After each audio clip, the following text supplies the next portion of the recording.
यह कहानी उत्तर प्रदेश के एक छोटे से गांव बड़का पुरवाइन की है। गांव की आबादी बहुत कम थी और वहां के लोग ज्यादातर खेतीबाड़ी करके अपना गुजारा करते थे। परंतु इस छोटे से गांव में एक रहस्यमयी डर हमेशा बना रहता था, काली विद्या मन का डर। गांव के बड़े बुजुर्ग कहते थे कि इस गांव में कुछ लोग काले जादू का इस्तेमाल करके अपनी इच्छाओं को पूरा करते थे। यह घटना मेरे साथ हुई थी और इसे मैं कभी नहीं भुला सकता। ये बात उस समय की है जब मैं राजेश खौन नाम के एक लड़के से मिला था।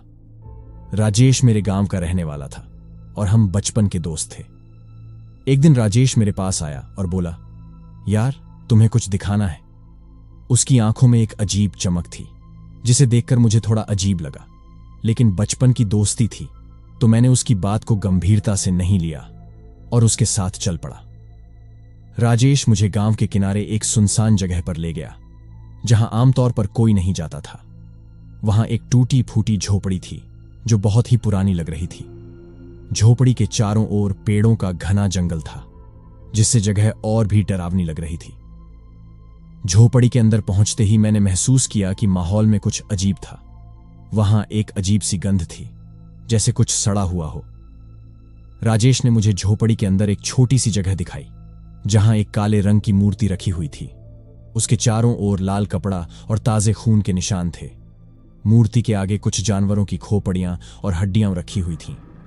राजेश ने मुझे बताया कि यह काली विद्या की साधना का स्थान है।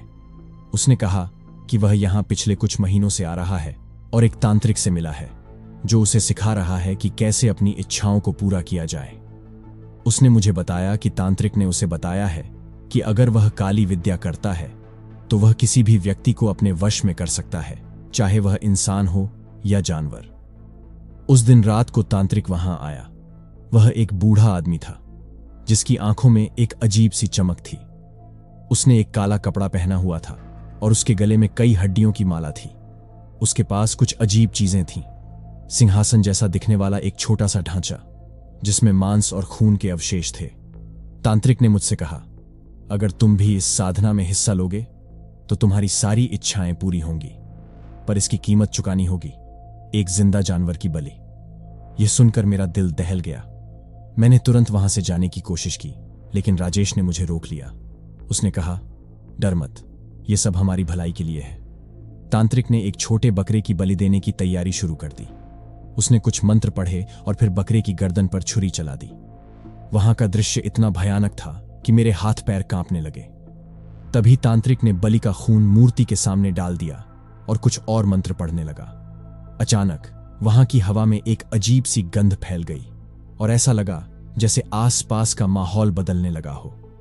तांत्रिक ने अचानक मेरी ओर देखा और कहा, अब यह साधना पूरी हो चुकी है, तुम्हारे जीवन की सबसे बड़ी परीक्षा शुरू होने वाली है।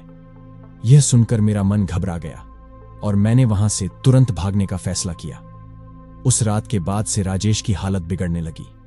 वह हमेशा बीमार रहता था और उसकी मानसिक स्थिति भी खराब हो गई थी।